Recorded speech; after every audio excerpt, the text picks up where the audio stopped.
So,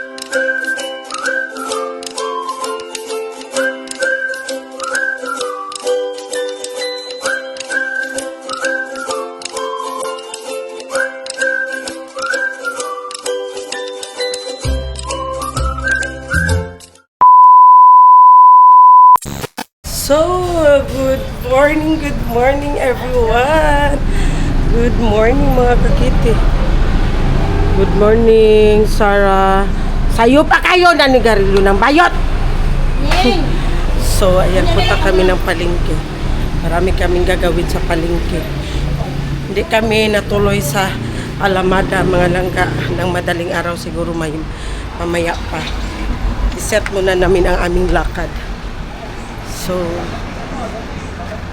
tara, samahan nyo kami. Ang aming driver na sabaan. A few moments later. Hello vlogs, welcome to my vlogs. Guys, among magkuamirong guys. Akong giserbisan si Ate Jing kay magpagkagod siya sa iyang niyog. Mo ni.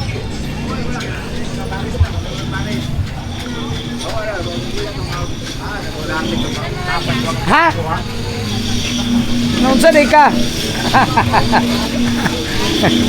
Nara guys, kasi nga lang ni mo te. Alo, stick ta kayang mama kaya sa iyang ipon gikural. Asa man ka nagpakagod? Kanay po na yun, kanay po na. Tura din, nagkagod si Dodong. Dodong. Guys, nagkagay sila niyo guys. Tanawa. Dodong, may kayo mukagod oh. Sana all may mukagod. Dua kilo na.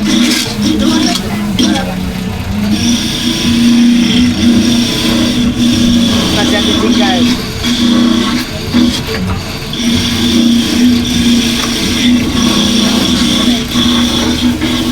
Hindi na kayo busy rin ng palengke guys. Giyagiag bagyo daw sila guys. Kaya gahapon, awatong Domingo, busy mo kayo sila. Aron, mingaw kay guys. Hala, babay sa ito lang. Naka ko mga loaded rin guys. Yan na kay G. Bijis. Meron daw siya.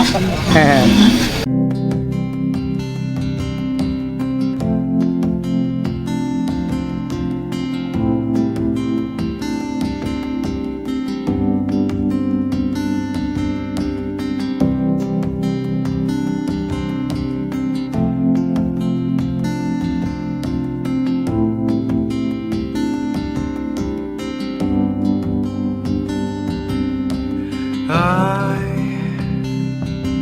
have searched many years on end. There was none that my soul could depend. My soul cries out for your presence in here. So, ayan, nandito na kami sa bahay again. Pumunta lang kami ng palengke, bumili si Jing ng gulay na nangka. Tapos si Iman, nagpaputol ng damit ni Madam Toots. Tapos si Iman, mag-withdraw sana siya. Ang katangahan ba naman na mag-withdraw siya, wala sa kanyang ATM. Diba? Asa mo? Are you ready? All are ready? Ha? Naglaban niya ulo dahil. Nanguli na mo? Huwag mo na siya gabi. Inuman na sila sa sulod kwarto. Kisi ka ba? Si George, sorry, George. George. Diri sila nag-inom? Diyan po dyan TJ. Ha? Diyan po dyan TJ. Mo ba? Masa yung ginom? Gabi, gari George. Galaban niya ulo. Uli na po. Muli naman ka. Ah, wow! Ay, manday. Di, wala ki kaniuban. Abi man ako muban ka. Di na lang. Ngayon na kayo nag-ilis naman ka. Nag-ilisa mo ka. Na! Anak pa siya, oh. Imo kalaga oh. At tila, pwede ko mag-withdraw ko. Dara, na, kuanda siya. Unong na utami. Ay, wala man tayo tira ko itim. Ito man kay Ningning. Umauna. Yung siya, mga ligo na daw mo. Asa man ni mali. Nangaligo na daw mo. Naligo si George. Kay mato daw magkuan. Eden. Dili do si kamalang ganan sa Eden. Welcome back. So, wala kaming tubig mga langga. Simula kahapon hanggang ngayon wala kaming tubig. Si Iman particularly nakabanha. Uy, saba ka asa mo? Punta kami ng ano? Nang. Saan tayo? Tara, sama tayo. Ha? Kapsang Bros. Guys, I won't starter Punta na kami Kapsang Bros, guys. At tila, Mato bako sila magkam- ipakita itong nag-bolster ko sa butuan ba? Mato mo kam sa bros. Pupunta? Uy. Ako estudyante. Mato Guys, na. wala mong Jollibee family guys. Dalawa guys, si Iman guys. Oh. Sexy kayo si Iman guys. O si Ningning pakita imong buto ni. Guloy na sa gay. Unsa imong asawa ning? Ang guloy. Alam silig pasikat. Monggol. Wala ayay, Monggol 1, Monggol 2. May katawa si Taloy. Yes. Dapat yato mo sayo kay para bugnaw-bugnaw pa. Padulong dito, daghan na magpasuruyan dito. Strawberry farm, daghan na magpasuruyan dito. Yes. Nagpo na lagi kay kagbag Iman. Dagan ang kayo-kayo-kay. Dili ra mo kabot sa Digos. Di rin may ikot sa may kanon. Sinang ako. Patuo sa reversion. Sud pato sa Patuo Digos. sa reversion, di makabot sa reversion. Punta sila ng Camp Sabros doon sa Kapatagan kasi hindi pa sila nakapunta doon. So, tingnan natin yung sasakyan nila mga langga.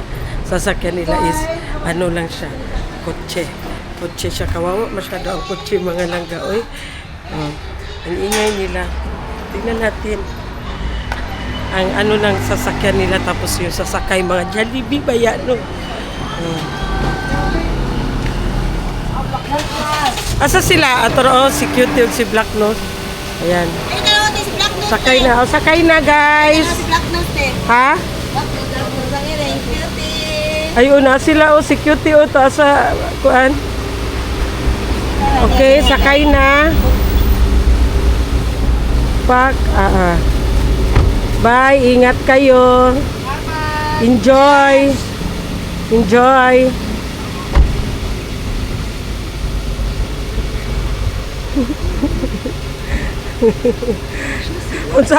Unsa to ning? Wala pa kabot sa Kapatagan na view.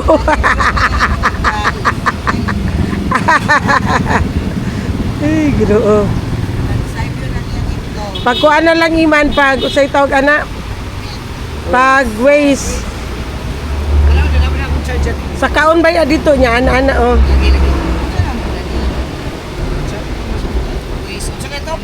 Camp Sabros. Tapos panguta sa ubos sa Camp Sabros sa pagyoy masuruyan dito. Na mga daghag masuruyan dito na strawberry farm na ay kuan. Daghag masuruyan dito.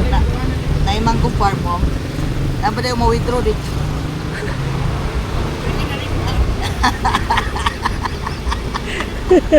Sige, salamat. Bye, Amping.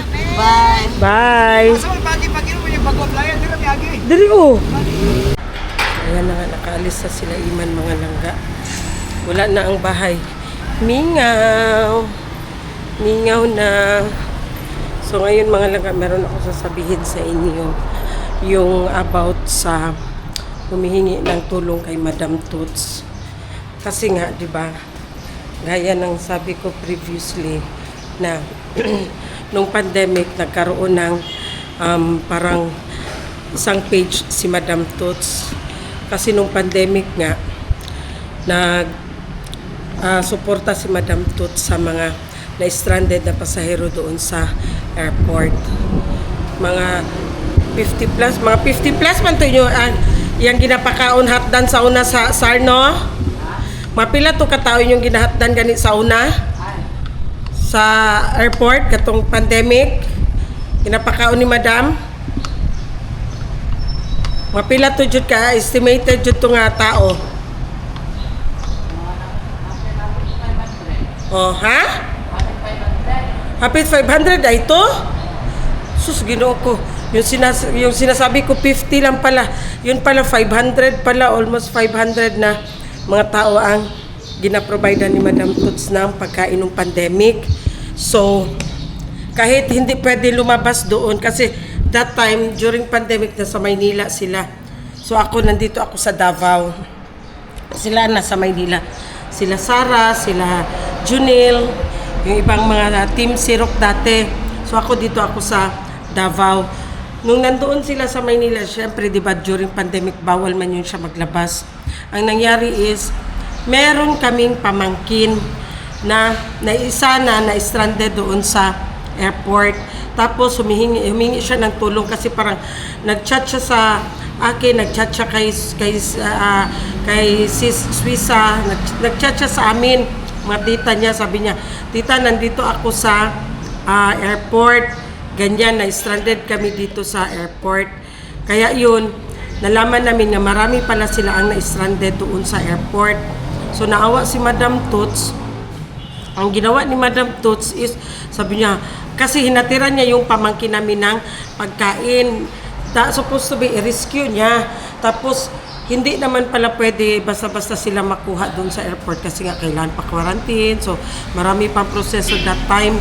So, hindi niya na lang kinuha ang pamangkin namin. Doon na lang siya sa airport. Tapos, hinatiran na lang ng pagkain. So, syempre, naawa din si Madam Toots. Alangan naman, yun lang pamangkin namin ang makakain. Ang iba, meron naman silang, dapat to sila suporta sino from government, si ang uban dito, wala. Meron daw suporta sila na matatanggap from pero matagal daw. Tapos naawa si Madam Toots, kaya nakapag-desisyon si Madam Toots na magluto sila doon sa bahay. So, ang nangyari is, hanap si Madam Toots ng, yun ganing, yung pritong manok. So, nakahanap sila, pero, hindi lang iisang tindahan ang binila nila, marami. So, yun, nakabili sila. So, binalikan nila yung mga tao doon sa airport, pinakain nila. The following day na naman, nagluto na lang sila, Madam Toots at saka sila Sara. Nagluto mo sino? Nagluto sila para makatipid sila. So, simula noon, daily na nila pakain ang mga tao na na-stranded doon sa airport. Kaya, naka-create si Madam Toots ng isang page na Helping Hands. So, yung Helping Hands na yun, doon maraming kasi nag-post kami doon na sa page, nag-post kami ng mga video, nag-post kami ng mga pictures. So, yung yung page na yun, marami na ang mga nag-chat-chat. Especially, yung mga nag-chat-chat doon sa page na yun, yung mga natulungan na ni Madam Toots. Kasi nga, dumating ang time na nakauwi na ang iba. So, meron ding na-stranded doon na buntis. So, naawa man si Madam Toots. Namatay buntis, sino? Merong isang na-stranded doon na buntis. So, naawa si Madam Toots. Kinuha ni Madam Toots. Dinala doon sa bahay ni Madam Toots. Doon siya tumira sa bahay nila Madam Toots. And then, sa hindi pa natapos ang pandemic, umuwi sila Madam Toots dito at saka sila Sara, ang lahat ng grupo umuwi dito nang hindi pa natapos ang pandemic. Kasi yung pamangkin ko, nakauli naman po sila ato, no? Yung mga lahat ng na-stranded doon, dahan-dahan silang sinusundo ng airlines para dahan-dahan din sila mapauwi. So ngayon uwi na lahat. So sila Madam Toots umuwi na rin dito sa Davao. So mahirapan man sila magsakay ng eroplano that time kasi parang walay ko ato sino? Lisod ang biyahe ato. Mahirap ang biyahe that time ba. So nag-request si Madam Toots sa kaibigan nila ng hubby niya. So nakasakay sila sa isang private So, kaya nakauwi sila dito. Balik tayo sa page. So, nakauwi na sila dito. nabuo yung page. Marami ang nag-chat doon sa page, humihingi ng tulong. Ang paghingi ng mga tulong mga langga, marami kasi siya. Merong humihingi ng tulong na about sa hospital bill, merong humihingi ng tulong pambili ng gamot, for maintenance, meron ding humihingi ng tulong para sa panganganak, meron ding humihingi ng tulong para panggatas ng anak nila, meron humihingi ng tulong pang bayad ng boarding house nila, meron humihingi ng tulong na pang birthday ng anak, meron ding humihingi ng tulong na pambili ng regalo, ng cellphone, ng tablet ng mga anak nila. Ganito yon. Hindi na namin gi-active ang page na yun na Helping Hands ni Madam Toots. So ngayon, bumalik kami ng vlog, di ba? So meron kaming Madam Toots with Siblings. Ngayon, siguro nalaman nila or by tagging siguro, ginatag namin si Madam Toots sa post namin. Tapos may mga followers kami or may mga alam na nila kung ano yung personal page ni excuse me, personal page ni personal account ni Madam Toots. Doon na sila ngayon chat sa personal account ni Madam Toots. Okay man, tumatanggap man siya ng yung humihingi ng tulong, pero ang gina-priority ni Madam Toots is yung kailangan na talaga, yung in need na talaga ba, kagaya nung nasa hospital, kagaya nung maintenance ng gamot, yun ang gina-priority ni Madam Toots na tulungan. Pero mga langga, wag naman sumama ang loob ninyo na kapag mag-message kayo na maghingi kayo ng tulong na, Madam, pwede mo ako tulungan, wala kaming pambayad ng boarding house. Madam, pahingi ng pang birthday lang ng anak ko, pambili ng regalo sa anak ko, pang tuition ng anak ko. Kasi mga langga, ang gina-priority talaga ni Madam Toots is yun talagang kailangan tulungan. So, sana wag naman sumama ang loob ninyo if hindi kayo ma-replyan or hindi kayo mapadala ng tulong. Kasi hindi kayo lahat ma-cater ni Madam Toots or hindi kayo lahat matulungan ni Madam Toots. Kasi yan mahanapan ng paraan. Unlike yung nasa hospital talaga na kailangan operahan, kailangan ng abunuhan ng dugo, parang mga ganun ba nga, in need talaga mga langga. Hindi naman sana natin isipin na hindi yan tumutulong sa akin, hindi ako binigyan, hindi ako na ganyan. Wag naman ganyan. Kasi sabihin ko lang sa inyo, kung kaya lang talaga kayo tulungan ni Madam Toots, tutulungan kayo ni Madam Toots. Pero ang gina-priority lang talaga ni Madam Toots mga langga, yun lang talagang in need na. Yun lang talaga ang priority niya sa ngayon, yung in-needs niya. Pero kung meron naman siyang mga sobra-sobra, pero syempre, mahiya naman siguro tayo din maghingi ng Madam Toots, pwede makahingi ng tulong, pangbili ko lang ng regalo sa anak ko, yung tablet, o diba? Parang mahiya naman siguro tayo magsabi ng ganyan. Madam Toots, pwede humingi ng tulong, wala kaming pangbayad ng boarding house. Pwede nyo naman yan mahanapan. Kasi alam nyo naman na meron kayong obligasyong babayarin monthly. Siyempre, pag-ipunan mo talaga yan.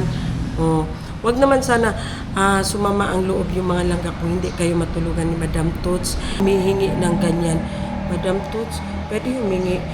Due date na ng boarding house namin, wala akong pambayad. Di ba? Mahiya naman tayo kasi obligasyon natin yan. Alam natin na may obligasyon tayo monthly sa renta ng bahay natin. So, dapat pag-ipunan natin yan. Madam Toots, pwede makahingi ng pambili ng regalo ng anak ko, tablet. Pwede man yan siya mga langga. Pero hindi man siya masyado parang parang i-priority ni Madam Toots kasi marami din ang humihingi kay Madam Toots na nasa ospital. Pinapaintindi ko lang kayo. Tapos, doon kayo mag-message sa page, doon sa Madam Toots with Siblings. Kasi, kung mag-message kayo kay Madam Toots, si Madam Toots, hindi yan siya masyado gumagamit ng messenger niya. Ako din ang makakabasa ng mga message niya kung doon kayo mag-message kay Madam Toots. Kasi si Madam Toots, Hindi yan siya hilig mag-open ng messenger. Hilig yan siya mag-scroll ng Facebook. Pero hindi yan siya hilig makipag-ano ng messenger. Ako pa ang magre-reply niyan. Ako din ang makabasa ng mga message niyo. Ako din ang maka-reply. So, hiling ko lang sa inyo na sana naintindihan niyo kung ano man ang tulungan ni Madam Tus na gina-priority niya. Ha? Sana ka nang mag-ano lang tayo ba? Tawag yan, intindihin nyo rin ang side ni Madam Tus. Kasi si Madam Tus, mga langga, sa totoo lang, marami yan siyang obligasyon. Marami yan siyang mga iniisip, mga langga. Marami yan siyang mga iniintindi. Ano kasi yan si Madam Tus problema niya lang. Problema ng iba, problemahin niya. Yan si Madam Tus. Kasi ano yan si Madam Tus parang maawain ba? Maawain. Tapos kanang concern yan masyado. Yung mga anak namin, takot na takot yan kay Madam Tus. Hindi yan matakot sa amin. Matakot yan kay tita nila. Obligasyon yung mga anak namin. Supposed to be hindi niya obligasyon, di ba? Kasi anak namin yan. Pero ginaano niya pa rin. Siya ang nagpaaral. Siya ang nagpapaaral. Siya ang napayad ng lahat. Si Madam Tus. Dahil siya mga ano, yung mga tauhan pa lang ni Madam Tus. Ilan na sila lahat. Yung monthly na sahod niyan. Basta akala nyo lang na ano si Madam Tus, pero marami yang obligasyon, maraming responsibilidad si Madam Tus. Sabihin na responsibilidad niya, pero hindi niya man kaya tingnan. Kaya magiging responsibilidad niya rin. Kasi nga hindi niya man kaya tingnan, hindi niya man kaya pabayaan yung mga pamangkin niya. Hindi niya man yan kaya.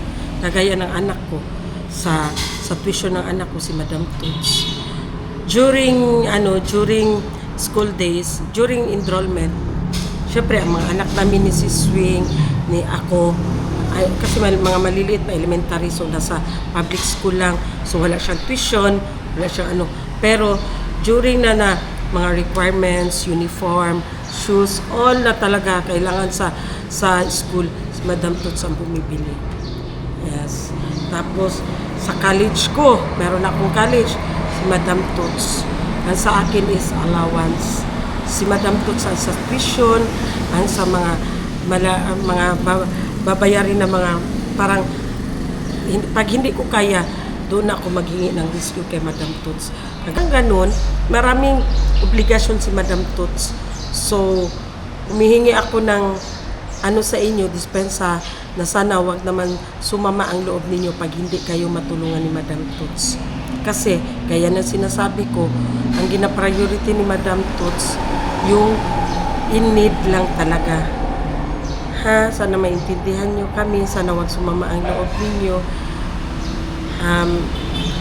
Kasi pag may extra na pera, pwede naman. Kaso lang, marami din kasi ang humihingi ng tulong. So, konsensya naman si Madam Tus kung humihingi ng tulong na hindi niya bigyan na. Alam niya man na kaya niyang bigyan. Pero ngayon may priority kasi siya, mga langga. So, pasensya na talaga, humihingi ako ng pasensya. Ayan. So, seryoso magkaita, oy. O, diba? Mingaw na kaya mong balay, guys. O, wala na si Iman. Tahimik na masyado ang bahay namin. Wala kaming tubig yesterday pa. Siguro mamaya, may tubig na. So, that's it. Meron pa pala ako nakalimutan, mga langga, na basahin or pansinin. Kasi meron na namang isang tao na parang kulang sa pansin. Nag-comment siya sa latest ko na video. Yung naligo kami ng dagat, nag-comment siya sa akin. Tapos ko yung account niya. Parang dami din siya, mga langga, kasi ang followers niya is only 9. And then, for 11 years niya nag-create ang account niya. Isang video lang ang na-upload niya. So, dami. So, kanina, nagbasa ako ng mga comment. Nabasa ko yung comment niya kanina. And then, nakita ko doon, pag-click ko, kasi tiningnan ko yung account niya. Pag-click ko, doon ko nakita na basher talaga siya. Kasi nag-comment din siya sa mga previous vlog ko. So, ato, basahin ko sa inyo ang comment niya mga langga ha. Lang. Saan tayo? Doon tayo sa, mag-upo tayo doon. Basahin ko sa inyo ang comment niya.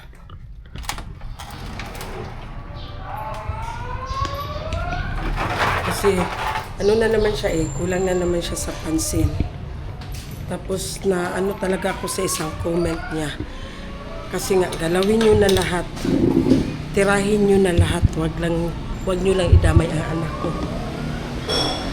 At tumulo talaga ang luha ko sa comment yung mga langga. Kasi parang naano ako sa comment niya ba? Kasi bakit naman idamay ang anak ko? Ito ang comment niya kanina. Naano lang ako ba? Kung mang-bash ka, ako lang ang i-bash mo. Huwag mo idamay ang anak ko. Ako lang, bala ako. Huwag mo idamay ang anak ko. Sabi niya, itong comment niya, nung title is yung pinagalitan ko, grabe ang lagnat ng bata yung nandoon sa farm na ko. Sabi niya, itong si Almoranas feeling beauty, mukhang biik naman, naka-face ng duling niyang anak. Huwag mo naman idamay ang anak ko. Huwag mo talaga idamay ang anak ko. Ako lang. Pakiusap ko. Ako lang. Huwag mo na idamay ang anak ko.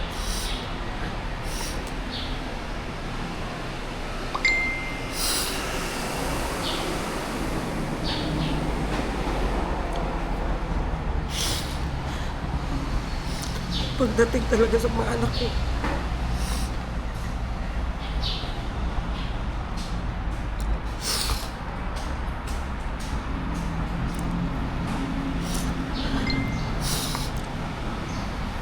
ibato mo sa akin lahat. Ibato mo sa akin lahat. Huwag mo lang idamay ang anak.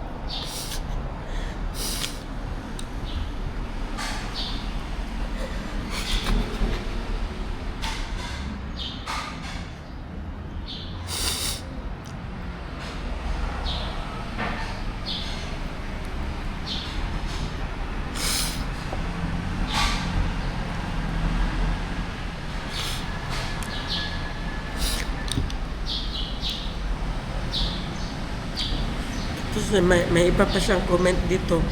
Asawa ni Iman Salbabida, aka Longganisang hubad din. Grabe ka naman makapanggait, madam.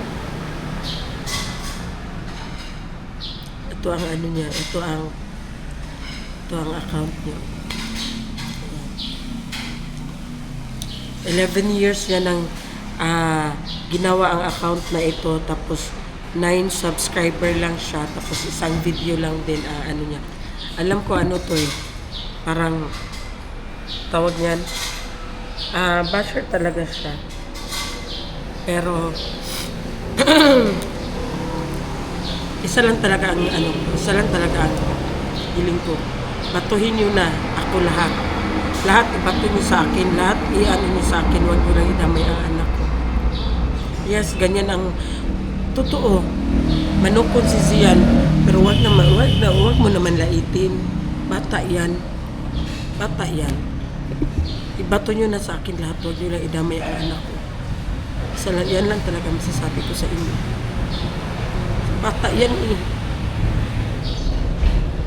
Bata yan.